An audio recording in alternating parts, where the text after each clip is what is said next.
So, Royal Challengers Bangalore versus Chennai Super Kings. And how does this match start? Well, RCB win the toss, bat first on a good batting track, and still somehow manage to lose it. That's just RCB for you, but I'm an RCB fan, so what do I know? But let's go over the match innings by innings to see what each team did and how Chennai Super Kings conquered RCB in the end. So we should probably talk about RCB's playing 11 first because they went in with their genuine six batsmen, then Anuj Rawat over a Mahipal Lomror, who I did back myself, and then also Alzari Joseph playing ahead of the likes of Lockie Ferguson and Reece Topley, who I thought were way better options. And it just showed in this game why he kind of has no brains. I mean, it's a bit insulting to say that, but come on, it really showed. I mean, I really don't want to insult any player, but come on, you're bowling bouncer after bouncer and don't have any second strategy. Like, what is wrong with you? So, considering that RCB batted first, let's have a look at their batting innings first, which started off pretty well. I mean, Faf du Plessis kind of handled the swing that Deepak Char was getting early on and then started to clobber into him once they started producing those wider deliveries that he could cash in on. So, 33 without loss after 3 overs is a really good start, and this is where Ruturaj Gaikwad had a stroke of brilliance. I mean, is it really brilliance? Because it's a known fact that RCB struggles against spin, especially their openers, because they don't like to take risks. And Mahesh Theekshana actually bowled a really good over, just going for like 4 runs, which was a turning point because that just slowed down the momentum of the innings.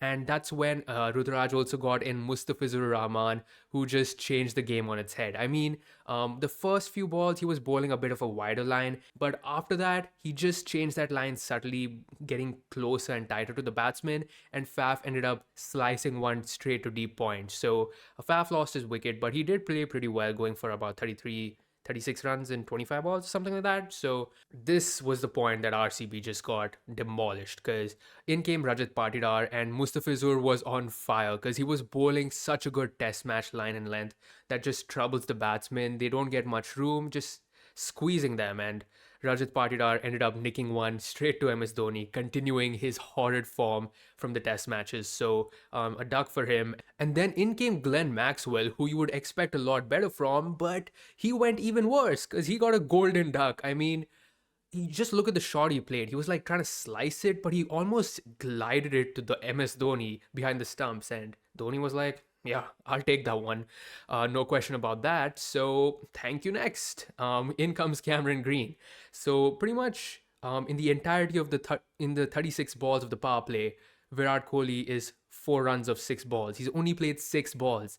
The whole point of him playing in the power play is to get his form in the power play and then just carry it on in the middle overs. So that just didn't work out this time around, and it was a harder time for them because this was also a boring phase of the match because Ravindra Jadeja was just doing his normal thing, bowling over after over really quickly within no time, right? And Virat and Cameron Green were just trying to stitch up a partnership, and it was going really slow. I mean, at one point, Virat was accelerating because he was 19 of 14 balls, but Cameron Green at the other end just wasn't able to like strike the ball at all.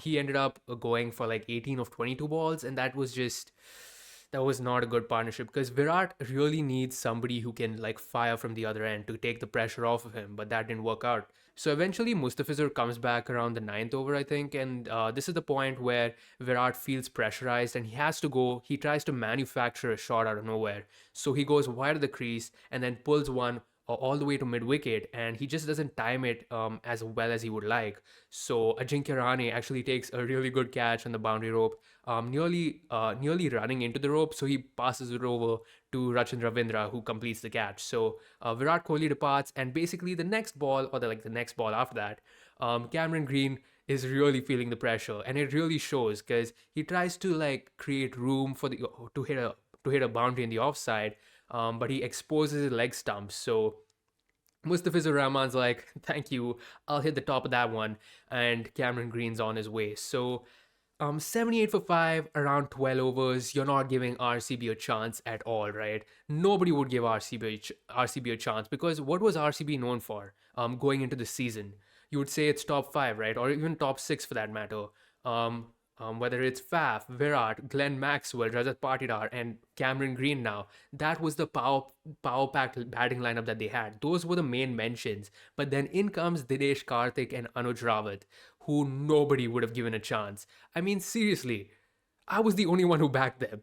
And it's on video. I mean, I really talked about it in this preseason video covering RCB. But besides that, I mean, I was really impressed because they did take their time to get the innings going. Because if they failed, then there was nobody left. Those were the two last batsmen that RCB had. So they really had to take it deep.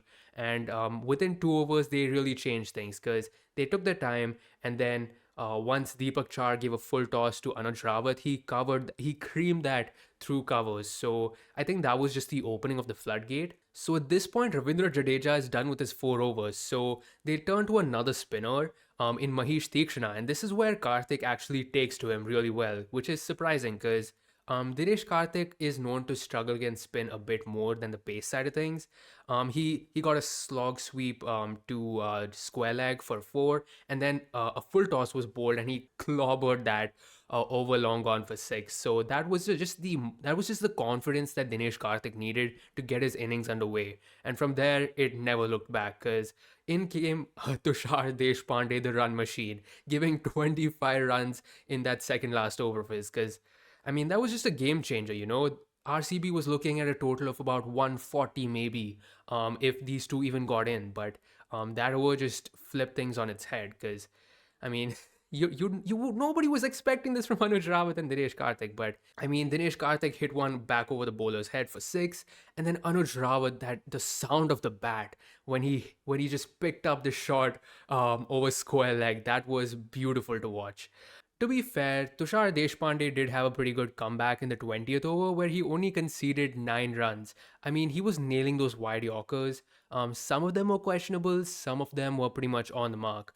But at one point, I was thinking that Dhoni is going to lose his mind and he's going to have to give another speech on how those extras are going to kick them out of the team. But I completely forgot that Dhoni is no longer the captain. So he's probably saying, Rutraj, this is your issue now. But besides that, all in all, RCB did a good job to recover in the end because they would be pretty happy with the score that they've gotten in the end, considering that they were 78 for 5 after 12 overs. I mean, that partnership was insane. They scored about 90 in just about 50 balls, with them being the last two recognized batsmen. So big props to them. Those are two huge pluses for RCB because they got something out of the people who they weren't really backing on, right? They weren't really banking on. I mean, 173 is a par score at Chepauk considering it's a good batting track as well. Because while Chennai was bowling, there were really no demons in the pitch. So it should have been semi-competitive because, I mean, they came back in the game. Maybe the momentum shift is going RCB's way, but you would still back Chennai getting this total, right? Especially considering that they bat all the way down till number 10. After the innings break, Chennai comes into bat, and how do they start? With a glorious 4 from Ruturaj Gaikwad against Mohammad Siraj. I mean, the only way RCB was winning this match is if Mohammad Siraj thought that he was playing against Sri Lanka, but besides that, I mean, the two openers got off to a really good start. Ruturaj Gaikwad eventually just crumbled 15 runs or 15 balls, so that wasn't great from him. Maybe a bit of pressure from his captaincy side of things, but Rachin Ravindra was doing so well. He got a bit lucky getting that top edge over fine leg for 6, but besides that, it was a chanceless innings. Oh yeah. By the way, his first ball, the French cut, nearly cutting onto the stumps, but instead goes for 4. I mean, if you get a French cut as your first boundary in the IPL, you know it's going to be your day. So he took his chances and did really well. So he had a blistering start, going at about a strike rate of 250 or something. I don't know, but that in itself was a huge boost for Chennai. Because if you were to compare RCB's power play to Chennai's power play, I think there was a big 20-run difference. So that just makes the difference, you know. And honestly, I was thinking that Rachin Ravindra would make a great start in the IPL because he's coming off some good form in all formats of the game. And I could easily see him competing for the orange cap alongside a Yashasvi Jaiswal because left-handers are so elegant and they are match winners, dude. So, yeah. So now that Ruturaj Gaikwad has left the scene, in comes Ajinkya Rahane at number 3. And there were certainly some questions over him by multiple people, considering that Will he be able to back it up? He had a blistering season last time around. He struck at 186 over 300 runs. You won't expect that every time, right? But he came in the same form this season as well, even after going a lean patch in the Ranji Trophy. So he scored 27 of 19 balls, which is at a strike rate about 150, which is pretty good. This is what the CSK batting lineup does. Every member contributes those quick 20s or 30s, and it just takes the game deep because they have so many batsmen. I mean, they have Sami Rizvi at number 7, maybe Dhoni at 8, Deepak Chahar at number 10. I mean, number 10 batting, that's insane. When Rachan Ravindra did leave the crease, he was striking at 250, so it made it much easier for Daryl Mitchell to come in. He could take his time and knock those dots or singles around against Mayank Dagar, who did bowl pretty well. I mean, he only went for about 7 runs in his 2 overs, which is brilliant. And I don't know why he didn't get more overs, because I know there's this theory of you that you can't bowl a left arm spinner to a left hand batsman, but that's so outdated. I don't. If you're a captain that believes that, you're really not backing your players. The form of a player matters the most, and if Mayank Dagar was the player in form on that day, you should have given him the ball. Since Mayank Dagar was bowling really well, Faf had a thought, being like, "Oh, let's bring another spinner in, right? Because the spinners are holding the game right now." So he brings the leg spinner in Karan Sharma, who is known to not turn the ball a lot or at all today, because it's a good batting track. It's not aiding for spin, and the fact that he didn't turn the ball means Daryl Mitchell takes to him like cheese to water. I don't know what the frick I'm saying, but yeah, I mean, he just hit those two beautiful shots down the ground, and Karan Sharma just looked dejected. I did feel like that was a bit of a weaker point in Faf's captaincy, because even I thought of that, considering that Karan Sharma is not really going to turn the ball, and Daryl Mitchell loves to hit in the wee, right? So he just went for two sixes, and I don't know. I mean, I'm not saying I'm a better captain than Faf du Plessis by any stretch of the imagination, right? But he could have thought about that a bit more, right? And then eventually, in comes the short ball barrage tactic that never stopped. I mean, it never stopped. Yes, it worked for the first 2 overs, right? Because Shivam Dubey was not able to get it off the blocks at all, right? And then there was also a Daryl Mitchell who was struggling against a short ball and eventually hit one straight to long gone. Didn't even go anywhere near the boundary. So it did work for a period, but I mean, the fact that they never stopped bowling the short ball after that was just so outrageous. Like, what was happening? Like, was Faf telling them to continuously bowl the short ball, or was it the bowler's mind itself? Like, Faf just said, "Do what you want, mate," and Alzari Joseph's like, "Yeah, buddy, I got 11 crores, so I'm gonna just bowl the short ball. That's my go-to, and I'm gonna never stop. I'm gonna never stop, right?" He never stopped bowling the short ball. The only time Alzari Joseph didn't bowl a short ball was of the last ball of the game, where he's like, "Oh, they need just 2 of 9 balls, so let's just throw a Yorker in there and see if it works at that point." But it was too late then. It was too late. The entire bowling unit of RCB, especially their pace department, actually huge credit to Yash Dayal to come back in the franchise league and did pretty well. He did get a few unlucky boundaries here and there, but overall the RCB bowlers were kind of inconsistent. They weren't hitting their lines. They were bowling on the pads a lot, which does not allow for a good start, and that's why CSK ended up getting 60 runs in the power play, right?